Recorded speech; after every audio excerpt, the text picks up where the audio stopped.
been here before. This is a, did it reset itself? Can people hear me? I just want to make sure. It did something odd and reset my timer. Chat, tell me if you can see and hear me. I'm not too sure what that was about, and now I'm nervous that I am not broadcasting. Well, anyways, while I wait for anybody to catch up and tell me if that is working, I just wanted to say that what we're doing here today is we are writing stories live or creating worlds live.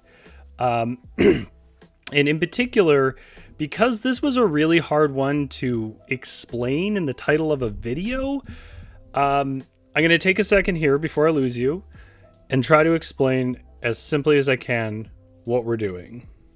It is a principle that I've talked about before of speculative fiction, that you basically only need to change one premise about the world and then write how it affects things.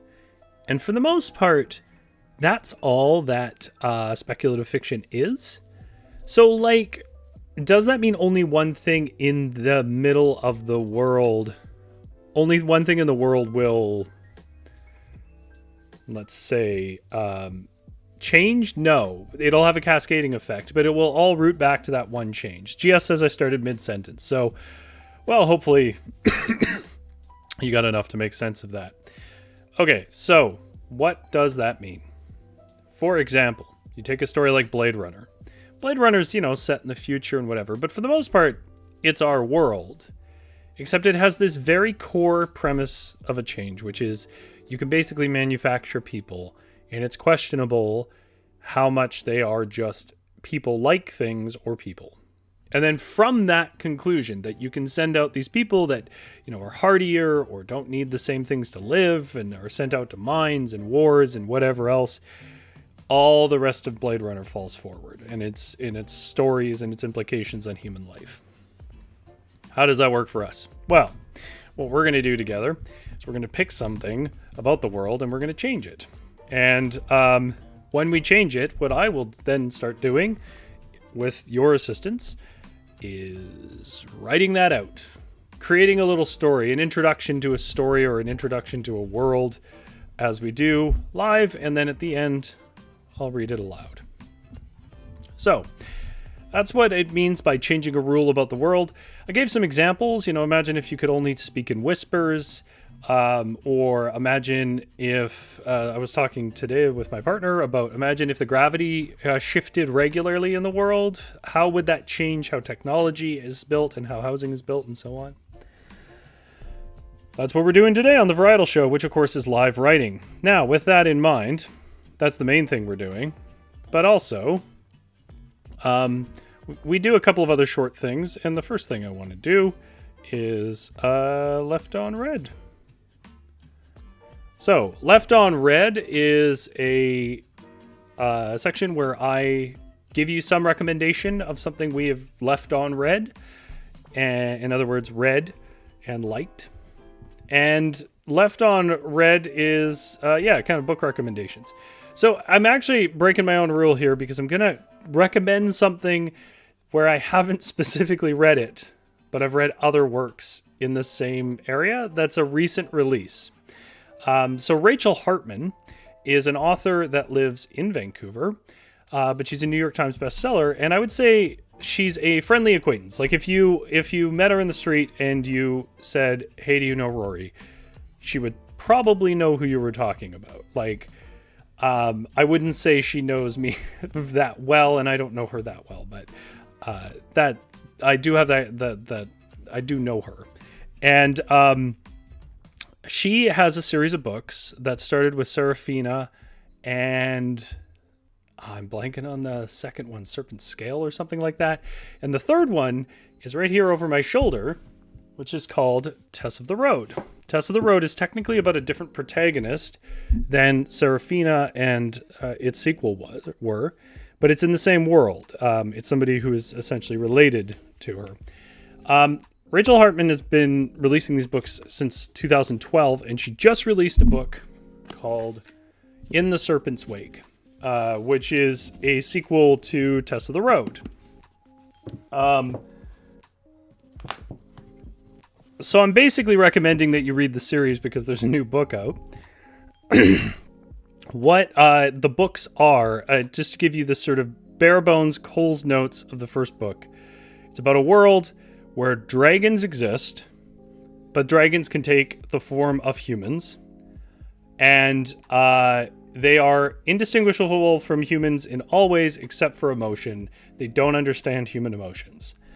And the first book begins in a world where there was a war between humans and dragons that had a treaty written, I think it was like 40 years prior to that book. And the first book opens with somebody killing somebody. I won't say any more than that. In a way that makes it look like the dragons are killing big figures again, and they become on the sort of the verge of war, rather. Anyways, in that series of these sort of dragon people and whatever else this world that she weaves, she just released this month a book called In the Serpent's Wake, and I think you guys should check out her series. I mean, for one, she's local to Vancouver. Two, she's a really nice person. You can follow her on Twitter. She responds pretty readily and mostly posts about recipes and such that she cooks with her husband and her children. And her books are good and they're fun. And they are a fantasy that is specifically focused towards young girl protagonists. Okay, that is my left on red, which takes us to the Varietal Show main piece here, which is, of course, the lit games.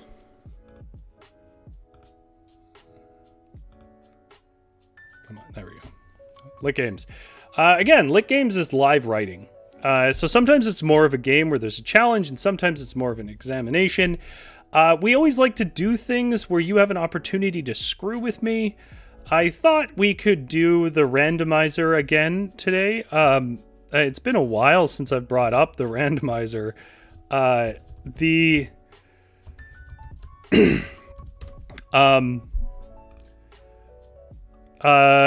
Seventh Sanctum, randomizer is a let me just get that on the screen. Okay, it's going to be a little messy here. The Seventh Sanctum is a randomizer with a million different randomizers. And what we like to do sometimes, it can randomize words, it can randomize characters. There's combat randomizing things, magic items, humor. There's a randomizer for everything. So if you guys, once we figure out what our rule is here, whenever chat chooses to say, hey, Rory, spin the randomizer, I'll go spin the randomizer and we'll use something from it.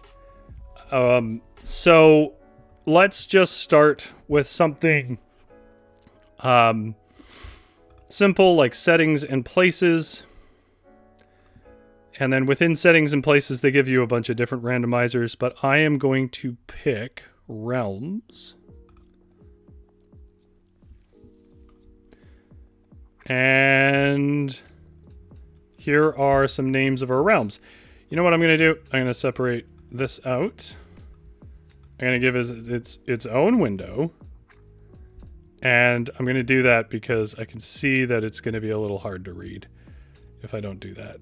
I was trying to do it in a bit of a leaner, smoother way, but obviously it's not going to work that well. So, chat, how are you folks doing today? I was writing a story today. I was working on the second part of a story that I'm thinking of putting up on the page. It's a little ways off, but it would be a multi-part kind of episodic thing. And I think it'll be fun. I mean, you never know, but I do think it will be fun. Nope, that's not what I want.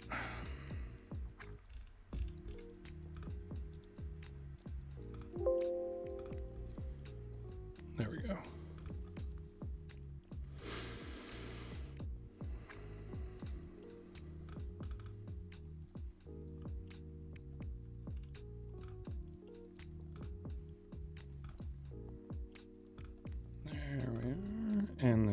The only thing left to do is to move it into place.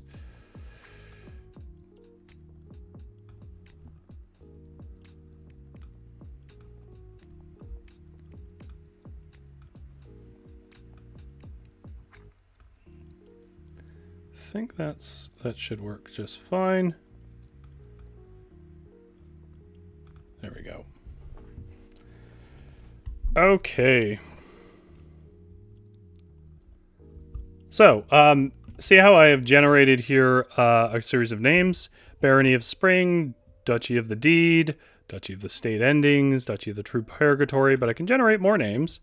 Blessed County of the Sandfly. Gia says, feeling spring sneaking in. Yeah, it's getting a little warmer here, which is actually a bit unusual for us because usually in Vancouver we have a dip back into snow in February before it actually starts to feel like spring, but less so this time around. Okay, so we're going to write a story, I think, about the Blessed County of Sandfly because I kind of really like that name, which means I'm just going to put that up here. A tale about the Blessed County of the Sandfly. Okay, so here's what we need. One change to the world. Now this is the tricky part. I don't know if anybody already has something that they are just pumped about. But our one change to the world can be things like people can only communicate through pheromones, or like people, what if the combustion engine was created in the 15th century, or you know, it's basically what ifs like that. Like what if gravity friction worked differently, so that, you know, gravity was the same, but moving anywhere, you could basically slide like ice. So, I mean, these are just some ideas. I don't know if chat has a preference. I'm going to give you guys about 60 seconds to let me know if you have a preference about the rule of the world, or what change should happen to the world, or what you're curious about, really. I mean, that's what it is. And if I don't see anything one way or another, I will make a change and just show you how it goes.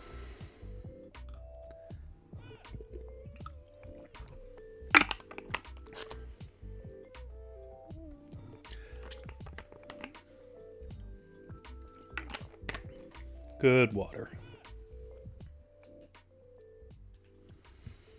Okay. Doesn't seem like there's a preference. So, I will say that the change to the world is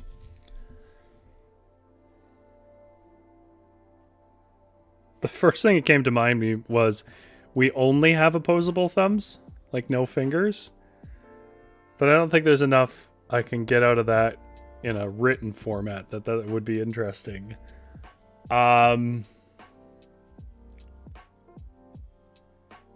Human beings, how about this? GS says there has to be some element to coexist with the sandflies. Yeah, that's an interesting one. I hadn't even really thought, what is a sandfly? It's just a fly that lives in the sand?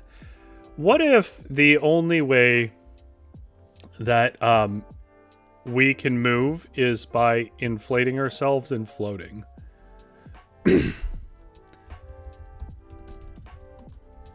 Or, sorry, maybe not the only way, but humans mostly travel distances by self-inflating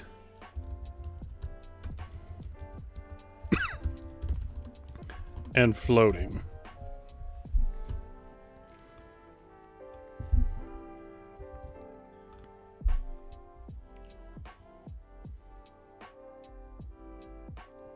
Oh, GS says we can't perspire or they'll bite. They bite worse than mosquitoes. Oh. Oh, that's interesting. Okay, I like that more. I'm switching it over. Okay, a tale about the Blessed County of the Sandfly. One change of the world. In this world, Carnivorous but blind sandflies track people by the scent of their sweat. We'll do sort of like flying piranha situation.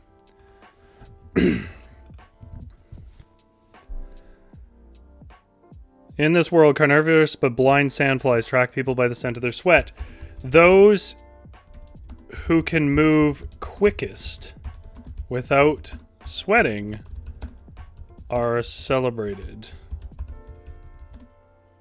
Couriers. Okay, I think we got a concept. Okay, let's go into this world. Alrighty, we have a concept. Remember that, guys, there is a randomizer. When you want me to randomize something, you let me know. You're there to mess with me. Okay, so, I was a babe when I lost my father, though all told me of his feats and the glory. Oh, God. Listen, GS, it's a great idea, but it hits on one of my, like, worst phobias. GS says they spread a parasite by laying eggs under your skin for real. Is that, like, a real sandfly thing? Ugh. I'm just gonna say they eat you. I don't know, I'll think about it. I'll see if I change my mind. If I can handle my trypophobia, I can handle that. I was a babe when I lost my father, though all told me of his feats and the glory of his deliveries. Or the glory behind my name. He was a man of profound fitness. So abnormally sleek. Sleek? Yes.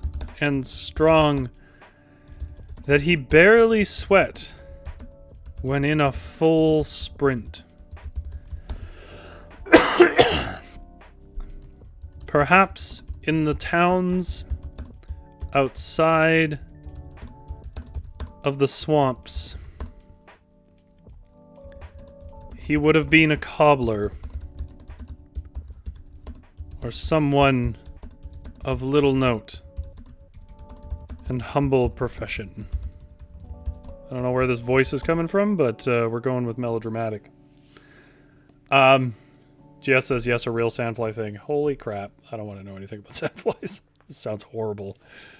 Okay, little note and humble profession.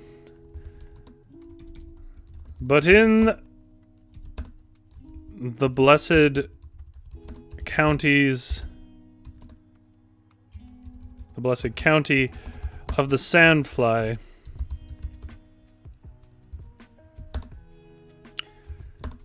he was a hero.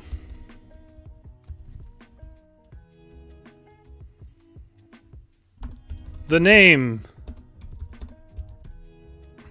Sorry. Exactly why might seem strange to an outsider such as you. So allow me to explain that our blessing was a curse. We sat upon a sandy plain, stirred by underwater rivers. Yeah, GS is still bringing up facts. We sat upon a sandy plain stirred by underwater rivers. Dangerous to traverse. Remember, guys, you can randomize whenever you want. Dangerous to traverse, even under the best conditions. However, the water itself was contaminated, or so the theory goes. And the sandflies were the only ones to really survive. Oh, GS says randomize. Okay. Let's randomize a character thing, because I don't have a character anything going on right now. No. So, generator type, characters, general character generator. The mistrustful man has blue eyes. His luxurious straight gray hair is medium length and is worn in a utilitarian style. He is very tall and has a graceful build. His skin is dark. He has full lips. His wardrobe is unusual and risque with a complete yellow and black color scheme. I'm going to give you guys two. You let me know which one you want. The gentleman reminds you of a brilliant inventor. He has wide ebony eyes. His thick wavy chestnut hair is worn in a style that reminds you of a cascading waterfall. He has a thin skin. He has a thin build. His skin is ruddy. He has bushy eyebrows. His wardrobe is businesslike and uncomplicated with a lot of violet. Okay, so we have a mistrustful man with blue eyes, gray hair, and dark skin that wears yellow and black. And then we have a gentleman who acts like an inventor who has black eyes. This is strange. Thick chestnut hair, bushy eyebrows, businesslike, but purple in tone. You guys let me know which one of those we should work in. I'm going to leave it up so you can see it. I'm just going to keep writing for a couple of minutes and I'll check the chat. However, the water itself was contaminated, or so the theory goes, and the sandflies were the only ones to really survive. And survive and thrive and grow and mutate and turn from a mere annoyance in the deserts to a dangerous fiend.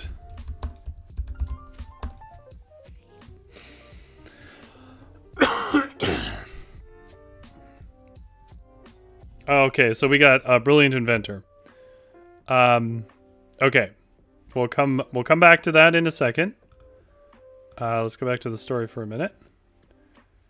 And survive and thrive and grow and mutate and turn from a mere annoyance in deserts to a dangerous fiend.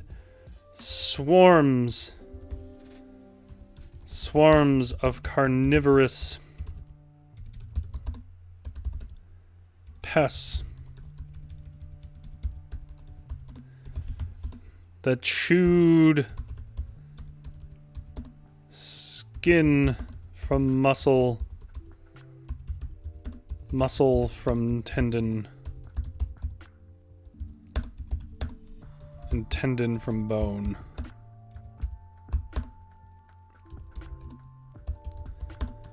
Often all that would remain of an unfortunate traveler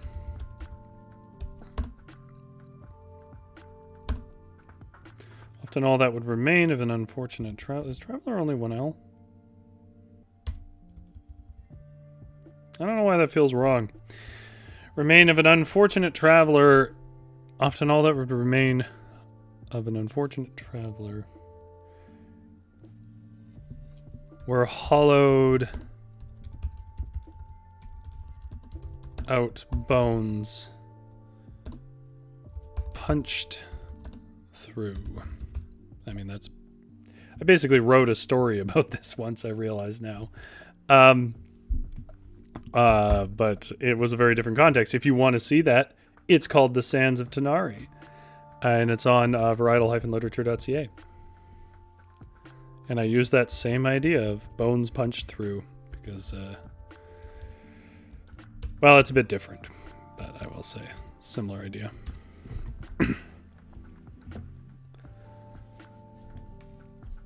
At first, we assumed, or at least my ancestors did, that the town was doomed and cut off from all necessary supplies during a particularly foul summer swarm. Apparently Traveler with 1L or 2L are both okay. I've only ever really used it with 2. I've never heard of 1 being okay. I'm standing by my memory then. I wonder if that's kind of like an older British thing versus an American thing. Because sometimes that kind of spelling is the way it goes. At first we assumed, or at least my ancestors did, that the town was doomed when it... Man, what am I doing? When it was cut off from all necessary supplies during a particularly foul summer swarm. However, it was found through whatever. I have a story as to how they'd find out, but I don't think it's interesting for the time constraint we're on. However, it was found that the flies were blind and followed strong scents of animal sweat, humans inclusive. Thus, over generations, the greatest... Oh, cutting you off here. The greatest athletes, those who did not sweat much but traveled quick, became couriers. Couriers were the wealthiest, most powerful, and most respected people in our county. None could survive the 8 months of summer swarms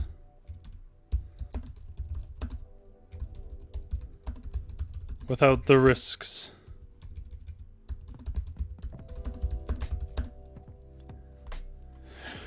of the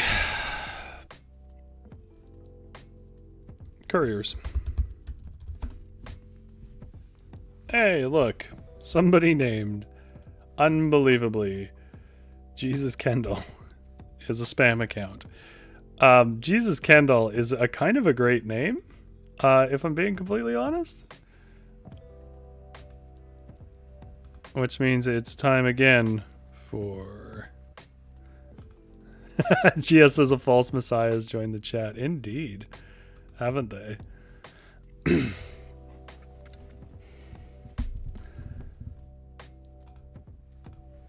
Okay. Months of summer swarms without the risks of the couriers. Without the risks the couriers took. Jesus. Logic, Rory. Okay, so in case, I just wanted to do a sort of a mid-roll reassess here in case we've lost track. We randomized a title for where this takes place, and what we got was the Blessed County of the Sandfly. We then decided on a rule change in the world, because that's what we're doing, to build a speculative fiction world. We're just changing one thing, and then seeing how that ripples out. So one change to the world is that in this world, carnivorous but blind sandflies track people by the scent of their sweat. Those who can move quickest without sweating are therefore celebrated couriers. Really, the first part is the only change. What comes from that is a cascade of things, and that's kind of the point. So far we've just sort of been doing world description. And by the way, if you've never written anything of any length before, I'm going to tell you a secret. Your first 5 paragraphs are things that you basically trash. you basically just write them for yourself to do exactly what we're doing here right now, which is figuring out what our world looks like and how it works. And it's very common when you're writing that there's a whole bunch of sections in your text that ultimately wind up being the writer explaining something to themselves and trying to make sense of it to themselves. And that's kind of what we were doing here. And that's not always what we do, but that's often what we do. And then once you get a sense of what your world is, then you can get into your story. But what we then did was we randomized again, which again, chat, at any point you want to go into live chat, tell me to randomize, I will randomize. Where our randomizer gave us the following description, which was chosen by chat. The gentleman, is there a way to post that? Whatever. The gentleman reminds you of a brilliant inventor. He has wide ebony eyes. His thick, wavy chestnut hair is worn in a style that reminds you of a cascading waterfall. I'm probably not going to use this language because it's not really my style. His wardrobe, he has a thin build. His skin is ruddy. He has bushy eyebrows. His wardrobe is businesslike and uncomplicated with a lot of violet. GS says I couldn't be a revered courier. Is that because you sweat too much? Okay, so we're sort of working with the idea that there's a certain set of people that have been kind of selectively bred for now because they didn't sweat that much, and those who sweat the least and travel the quickest make the most successful couriers, and the most successful people usually are the ones who traditionally in society bred the most.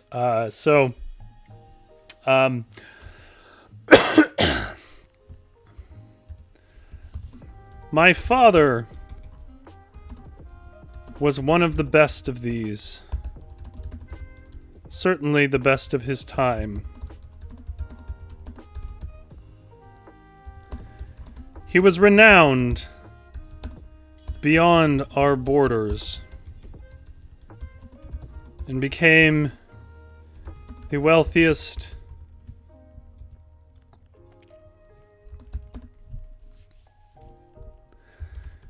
and most successful courier yet.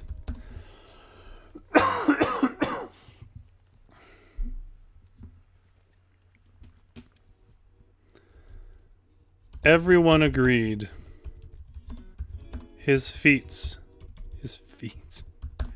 with an A, were a mark of great courage.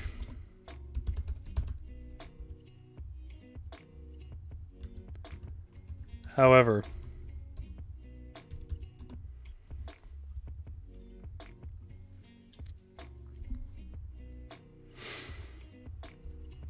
this would all change. Or at least my view of it would. When a man in a violet suit, a frail build, and wavy chestnut hair, knocked at my door and said, "My boy, I knew your father better than you or anyone else. It is in your interest to open the door and let me share a secret."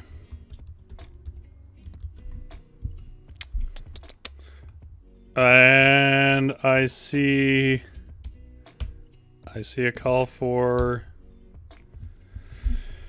randomize, so I'm going to randomize. Okay, so what are we going to randomize this time? Well, not another person, because now we have a conversation. We can...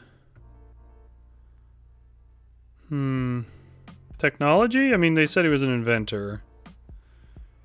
So this is gadgets, science fiction, medical tools, mecha, vehicle, unusual, Create fusions of science and sorcery for your more unusual settings. I like that. Magitech. Technological magic or necromancy. Technomancy. Necromancy. I think that's just a bad way of saying necromancy.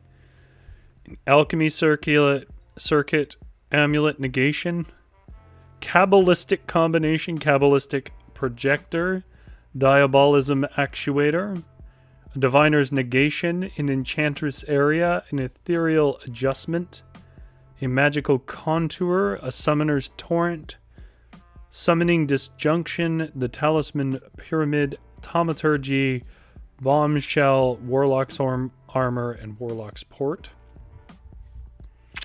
I'm gonna roll again.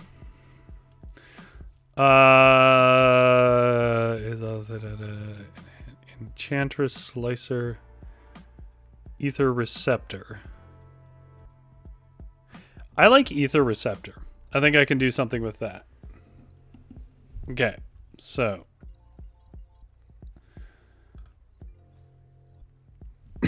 and there's a vote in the chat for Summoner's Torrent, so we'll do both. So ether receptor and Summoner's Torment.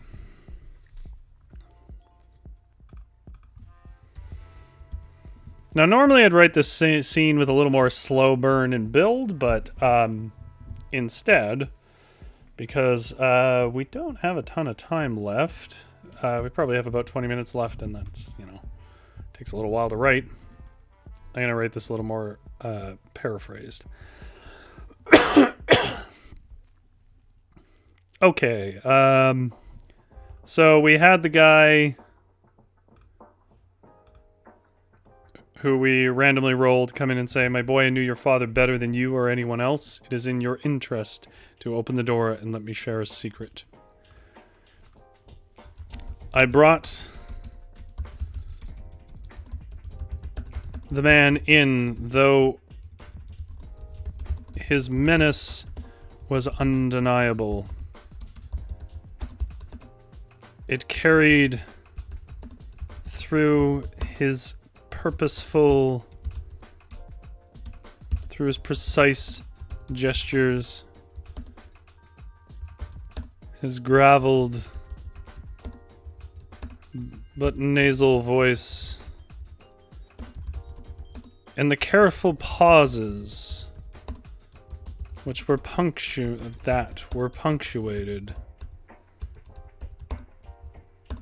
by his glances at me. He said, "My father was amazing, but not for the reasons assumed." Before he clarified, he rolled out on the desk a collection of technomancy tools.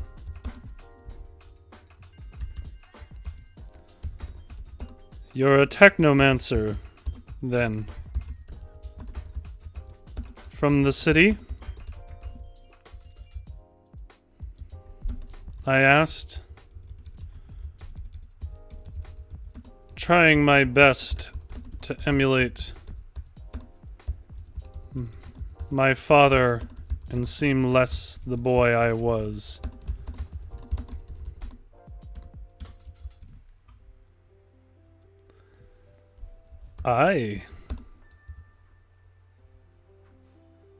Torrent? Oh, is it Torrent? I see. Summoner's Torrent. He said, in a near whisper of breath.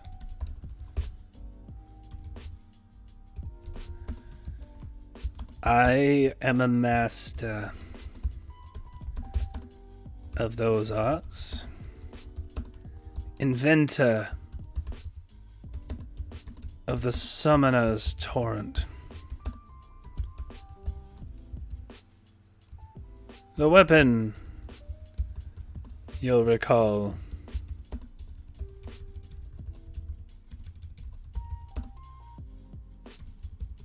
that ended the swamps about the castles in the northern lands.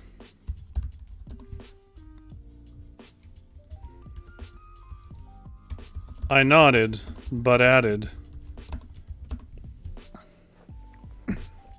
Yeah, I can't take credit for Technomancer. That's a real thing.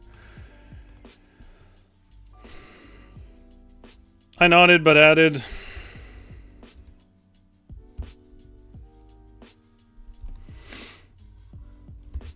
Didn't those purges carry many lives?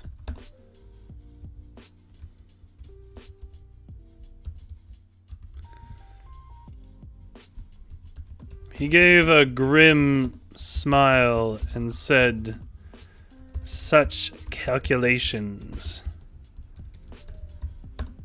are there for the user to consider. I merely present options."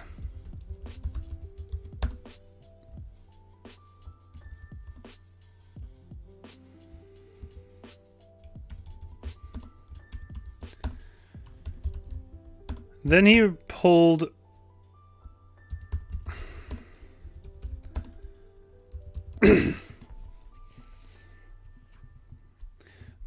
from his belt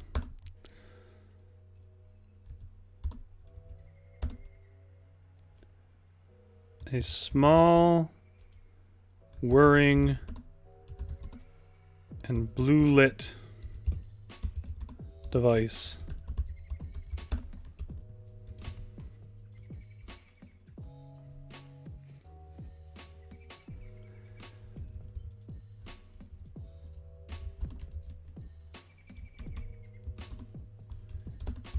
He placed it on the desk between us and said, "I bet you don't know what this is, though."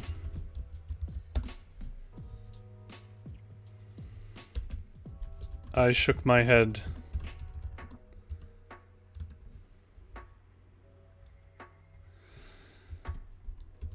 Your father was not special. He was just willing. And where there's a will, there's an ether receptor.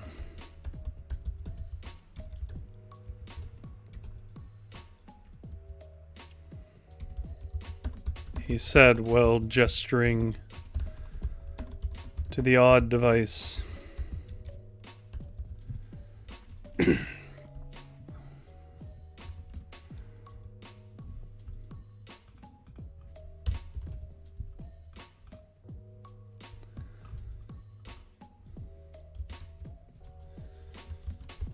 You mean the ether of people? Oops. Their essence. Their wake.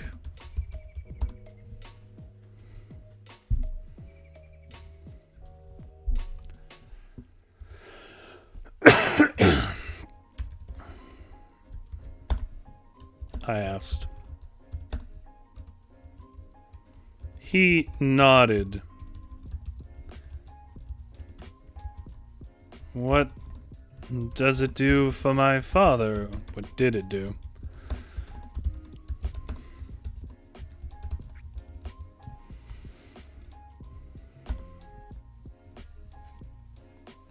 I asked. Your father sweat like a salamander.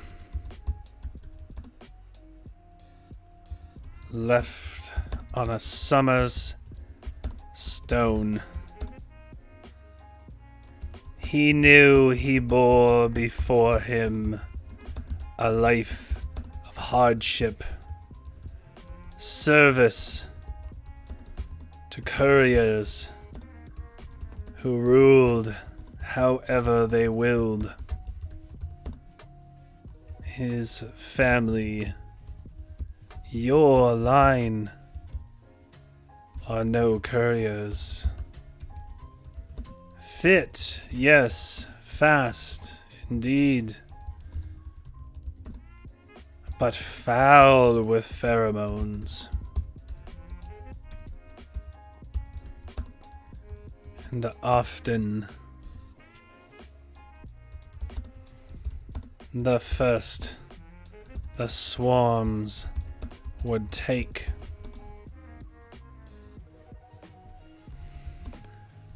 So he brought me gold and offered me all of it, plus a portion of all made forward. Should I fix his predicament? That is what a ether receptor does. Fixes your essence.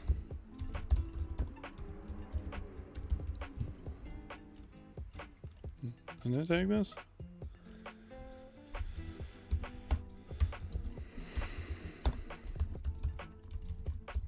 He said, holding up his prize, then added, so I make the offer to you, all the same, 30% of your business, my boy, for a fix that'll keep you on the upper rungs of this little town.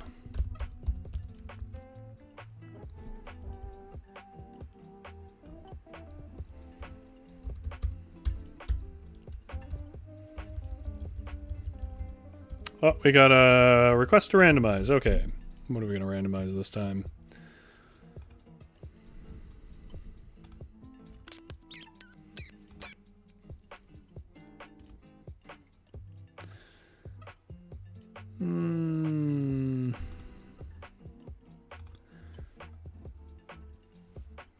GS says, although I love where you're going with this.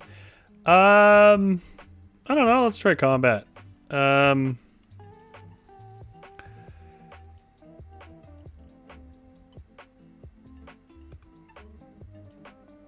Martial arts contest generator. That'll work. The Eternal Contest of Darkness. The Iron Gauntlet. The Stadium of Agony. I like the Iron Gauntlet. Let's do that.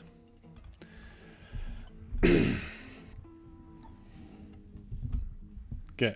Oh, hey, I didn't transition it. There you go. Now you guys can see the other options. Let me know if you want to change it over. 30% of your business, my boy, for a fix that'll keep you on the upper rungs of this little town. I was young, but not so young to suspect him. I didn't suspect him a liar. Something was always off about my father's exception to our otherwise unexceptional family. No, what concerned me was the nagging suspicion that something was left unsaid. The zone of deception. Sure.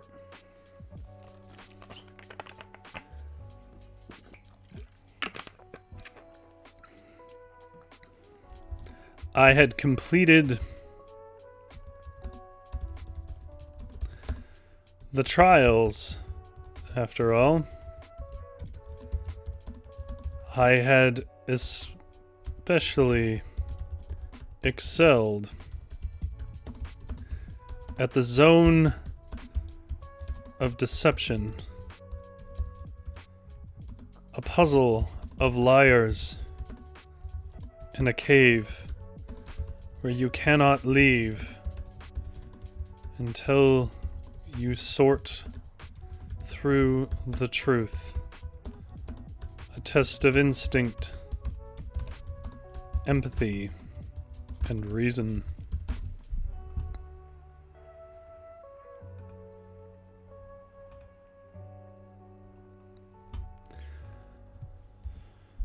I was a man, but by the account of success in the trials. So I pursued him frankly.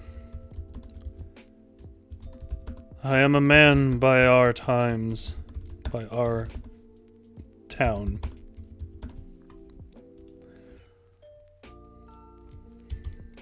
Town's rule, which means I am not easily deceived. And I have seen in the flits of your glances that something is left unsaid here. I can reason as well that no set of gears can alter my essential fabric of being.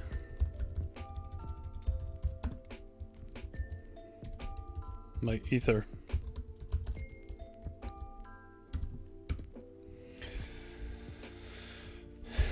He grinned and said, "No, boy.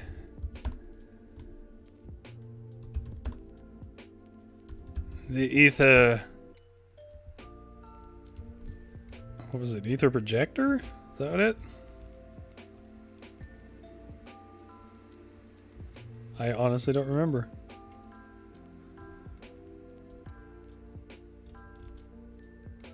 Ether receptor, that's it. Yeah, there we are. The ether receptor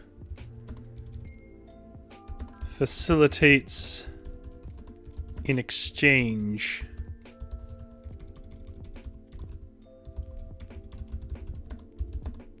of ethereal self, but cannot create one.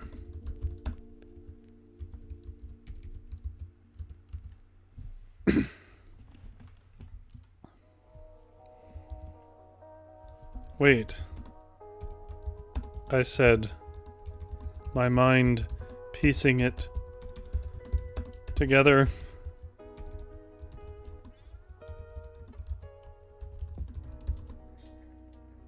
You mean one must kill a courier?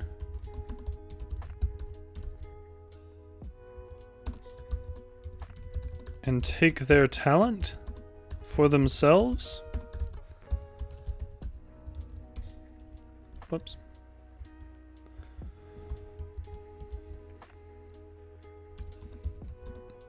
Is that what you are implying?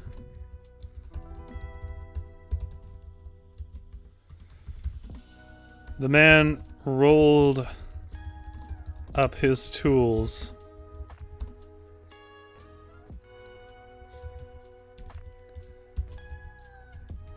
and said, "Life is hard, but it needn't be so hard forever.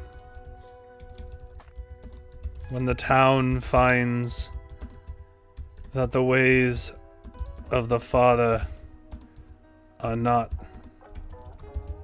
the ways of the sun. Then they will delight in knocking you down as low as you'll go.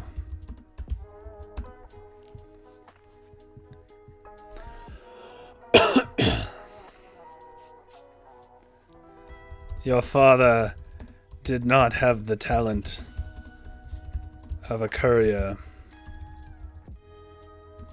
but the man said, straightening his violet suit as he stood,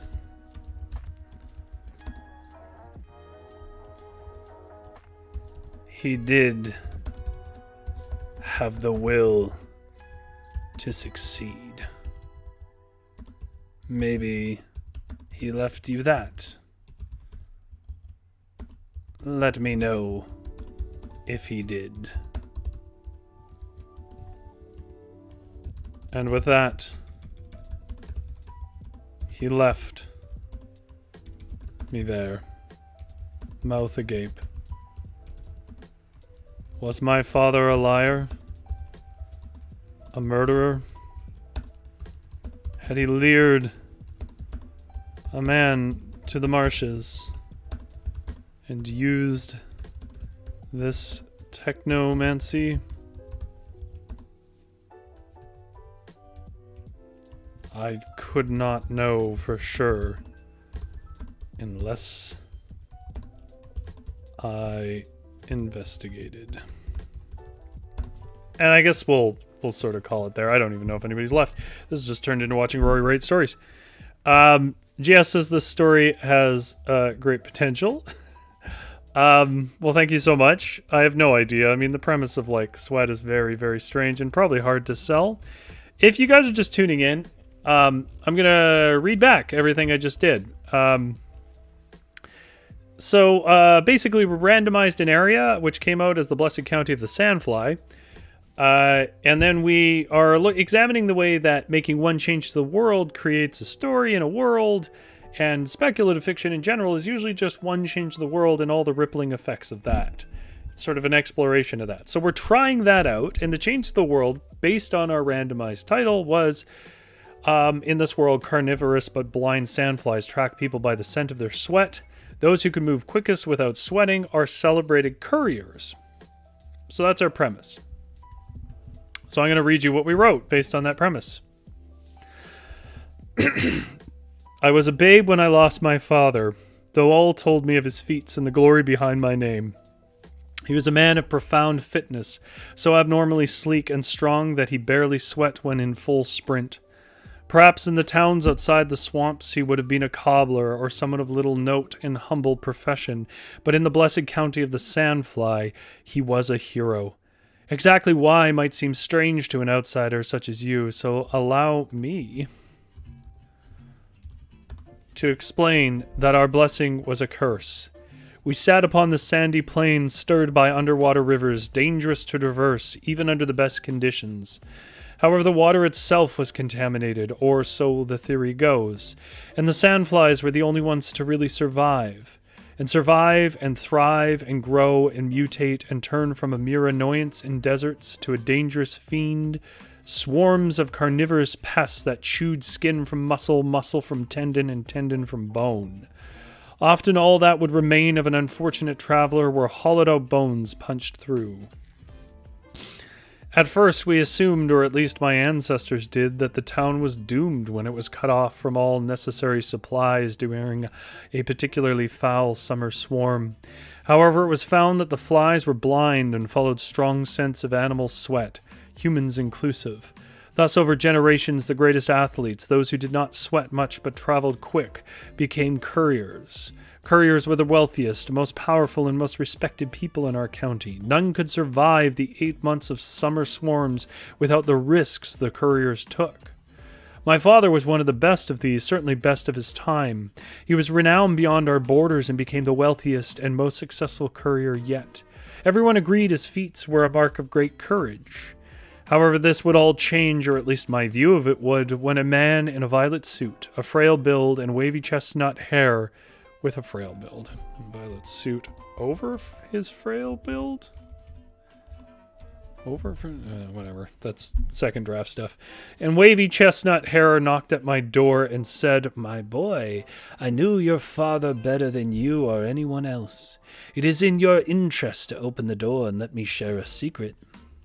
I brought the man in, though his menace was undeniable.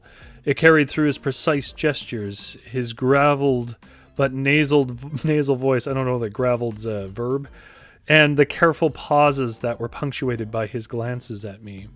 He said my father was amazing, but not for the reasons assumed. Before he clarified, he rolled out on the desk a collection of technomancy tools. "You're a technomancer, then? From the city?" I asked. Trying my best to emulate my father and seem less the boy I was. "Aye," he said in a near whisper of breath. "I am a master of those arts. Inventor of the Summoner's Torrent, the weapon, you'll recall, that ended the swamps about the castles in the northern lands." I nodded, but added, "Didn't those purges carry many lives?" He gave a grim smile and said, "Such calculation are there for the user to consider. I merely present options." Then he pulled from his belt a small whirring and blue-lit device. He placed it on the desk between us and said, "I bet you don't know what this is, though." I shook my head. "Your father was not special. He was just willing. And where there's a will, there's an ether receptor," he said while gesturing to the odd device. "You mean the ether of people, their essence, their wake in the world?" I asked. He nodded. "What did it do for my father?" I asked. "Your father sweat like a salamander left on a summer's stone. He knew he bore before him a life of hardship, service to couriers who ruled however they willed. His family, your line, are no couriers. Fit, yes, vast indeed, but foul with pheromones, and often the first the swarms would take. So he brought me gold, and offered me all of it plus a portion of all made forward should I fix his predicament. That is what an ether receptor does, fixes your essence," he said, holding up his prize, then added, "So I make the offer to you all the same. 30% of your business, my boy, for a fix that'll keep you on the upper rungs of this little town." I was young, but not so young to not suspect him, I should say. I didn't suspect him a liar. Something was always off about my father's exception to our otherwise unexceptional family. No, what concerned me was the nagging suspicion that something was left unsaid. I had completed the trials, after all. I had especially excelled at the zone of deception, a puzzle of liars in a cave where you cannot leave until you sort through the truth. A test of instinct, empathy, and reason. I was a man by the account of success in those trials, so I pursued him frankly. I am a man by our town's rules, which means I am not easily deceived. And I've seen on the flits of your glances that something is left unsaid here.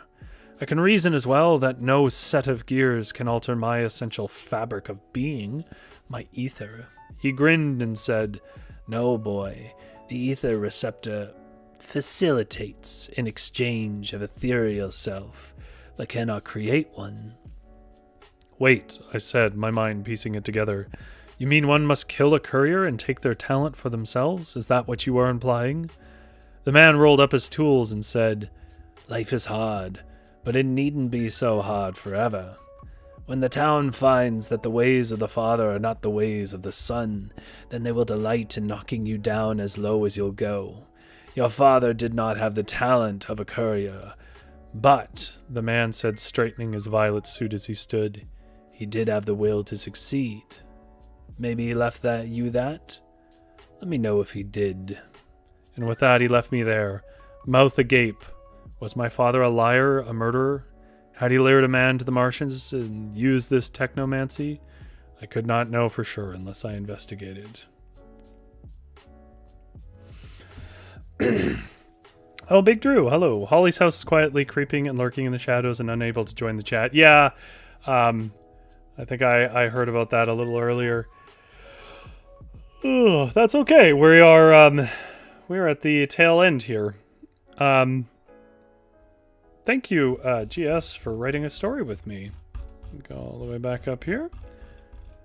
And yeah, I don't really have too much more to say, other than I guess I'll just say that if you want to create a world, change something. Change one thing, but only change one thing. You see, kind of the reason that people... Oh, look at that. We got more of the spam.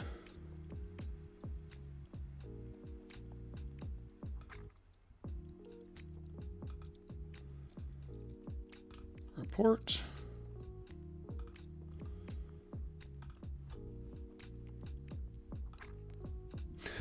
You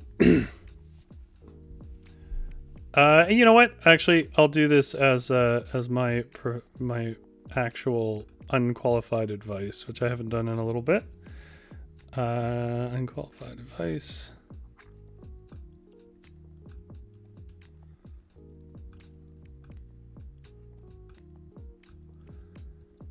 There we go. Unqualified advice, where I give some advice to you, especially if you're a writer. And here's my advice to you. If you want to write speculative fiction, whether that's science fiction, fantasy, or whatever, my advice to you is to make the least amount of change as you possibly can to the world that you're building. And it's that economy of holding back on too much change that stops it from being bewildering to the reader. And it kind of is one of those situations where the limitations facilitate your creativity. Like, limitation is needed for creativity to really be sensible and useful and enjoyable, I find. So my advice to you, very simple, is if you want to build a world of fantasy or whatever else, don't spin off into an invention as much as you want. Do your best to try and change that one thing and stick with it. Like, for example, Harry Potter. What if wizards and witches do exist in modern society? That was like the basic premise. And then from there, it was like, why wouldn't we have heard about them? And what would happen if you were born that way and you needed training and so on? And the whole story spawns out of that, right? So, or the world at least. So that's my advice. That's my unqualified advice. If you're trying to create a world, try to just change one thing and then focus on all the ways that ripples through the world, and that usually makes the strongest, most easily understood and impactful magical worlds for people. And Big Drew says, as little detail and as much random adjustments and unnecessary change as possible. That's great writing. Yeah, exactly. Like detail is not your friend when you're writing. I hate to say it. People don't absorb detail well from reading. It's why like fight scenes can't really be done in writing. There's just too much detail of movement and it gets blurry to everybody. You really got to kind of deal with concepts in clear, solid language and just major things, because it's a fuzzy glass to see a world through writing. Detail isn't your friend. And like the mark of amateur fantasy is its excessive, overbuilt world that isn't really based on any particularly powerful change. And to go circle back, which is kind of why I recommended it, to the book that I recommended earlier, or the book series from Rachel Hartman, it started with a pretty simple concept. What if there's dragons in the world, but they don't understand human emotions? They can look like humans, but they can't be human. And from that, she's gotten 4 books in a world that is enchanting and is a New York Times bestseller. So, like, try and stay focused on one thing. Don't get yourself distracted. Okay, so that means that ends this week for me, and I hope you guys have a wonderful Friday. I'm going to go and close up the shop, which means that you guys should be back here Tuesday at 6:30 and listen to me read you some fun and cool old fairy tales and folk tales. If you didn't catch it, It's on Tuesdays. They're called Fireside Fairy Tales. There's a whole playlist on this channel. You should also like and subscribe because it helps YouTube know that you enjoyed it. So if you didn't enjoy it, then you don't have to. But if you did, and you do want this, to be seen by other people, or you think it's something fun, that's how YouTube checks that you enjoyed it. Also, you can follow us at varietal_lit. You don't have to do that, but it's just a way to keep track of what we're doing. And sometimes we do like little quizzes and stuff that relates to what we do here. I'm Rory. This was the Varietal Show. Thank you so much to everyone in chat and everyone who lurked and watched. You can go where you want, but you can't stay here because the shop is closed. Please get out.